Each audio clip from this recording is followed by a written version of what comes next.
Très franchement, si mon meilleur ami me posait cette question de savoir comment affronter la baisse d'activité dans l'immobilier traditionnel à l'heure actuelle, je lui dirais qu'il y a une alternative à travers la spécialisation. Mais attention, pas n'importe quelle spécialisation, il faut comprendre ce qui a fonctionné dans l'immobilier ces quelques dernières années pour savoir ce qui peut éventuellement fonctionner sur les prochaines années. Alors tout d'abord, ce qui a fonctionné ces dernières années, c'était le fort pouvoir d'achat immobilier. Des personnes qui n'étaient pas propriétaires jusqu'alors, parce que c'était facile d'accès l'emprunt immobilier et parce que ça coûtait moins cher, ont pu devenir propriétaires. Également, des personnes qui étaient déjà propriétaires ont fait des ventes, ce qu'on appelle de confort, pour avoir plus de superficie, plus de jardin, etc., etc. Des personnes également ont fait des investissements en résidence secondaire, ce qui a fait un boom du marché de la résidence secondaire. On entend souvent parler du Pays Basque ou de la Bretagne, notamment à ce niveau-là.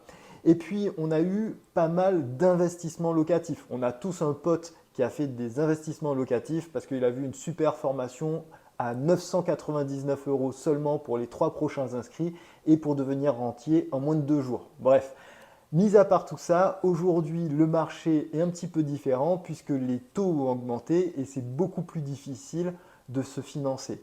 Donc le marché du particulier et de l'immobilier traditionnel est un marché où il y aura toujours de la transaction, mais certains autres marchés peuvent garder un meilleur rythme de vente et c'est ces spécialisations-là qu'il faut aller chercher. Tout d'abord, le marché du luxe. Le marché du luxe va garder un bon rythme de transaction puisque les personnes qui disposent d'un bon patrimoine et globalement de bons revenus n'auront pas de difficulté à se financer ou auront moins de difficultés à se financer, quitte même des fois à se financer en fonds propres et à toujours concrétiser leur projet immobilier. C'est une première niche, une première spécialisation à viser. Deuxième spécialisation, c'est l'immobilier d'entreprise. Pourquoi l'immobilier d'entreprise, même s'il y a eu des statistiques qui étaient un petit peu mauvaises sur ces dernières années? Tout simplement parce que le financement des entreprises au niveau immobilier ne se calcule pas de la même façon que celui des particuliers. Il n'y a pas les mêmes garde-fous, il n'y a pas les mêmes contraintes, ce qui permet toujours aux entreprises qui souhaitent croître, et je ne connais pas d'entreprise qui ne souhaite pas croître, de toujours pouvoir se financer à partir du moment où elles présentent des bonnes garanties aux banques. Et puis, troisième marché, c'est celui du viager. Alors, le marché du viager, c'est un marché qui est vraiment dérisoire lorsqu'il y a eu le record de transactions immobilières en France.